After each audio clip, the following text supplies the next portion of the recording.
Hi guys, magandang hapon po sa inyo. Sa araw na po ito, i-update ko po kayo doon sa aking ginawang pugaran ng pabo. Dahil po katatapos lang po ng ulan dito. Kaya binaha na naman po yung aking munting manukan guys. Ayan po.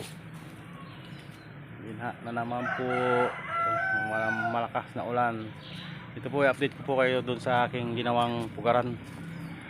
Ayan po. Pugaran po yan ng pabo o yung turkey.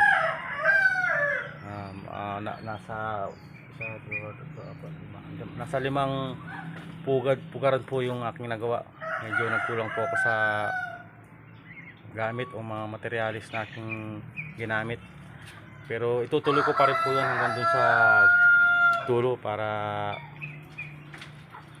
marami pong makapaglimlim ang mga ating mga alagang pabo.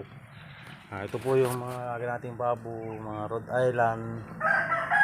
Ayan po, meron pa pong mga sisiw dun. Nakasabit po yan.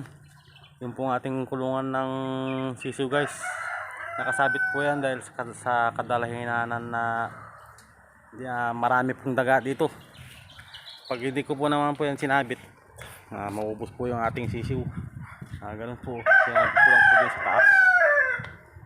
Ganyan po yung diskarte ko para di po siya abutin ng daga.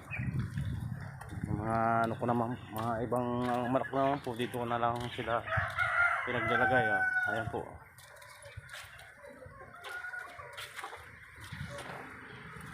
Yung mga Rhode Island po natin.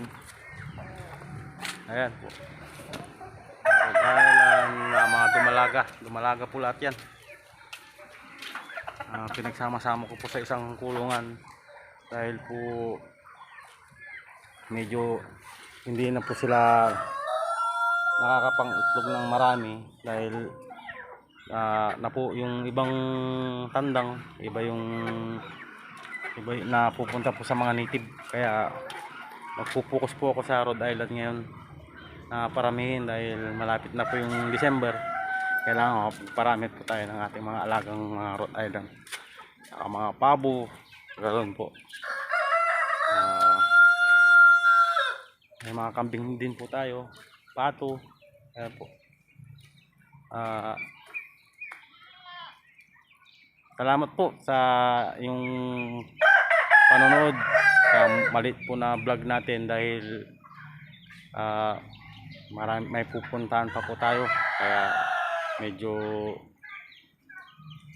nagmamadali po tayo ng konti. Maraming salamat po. Paalam.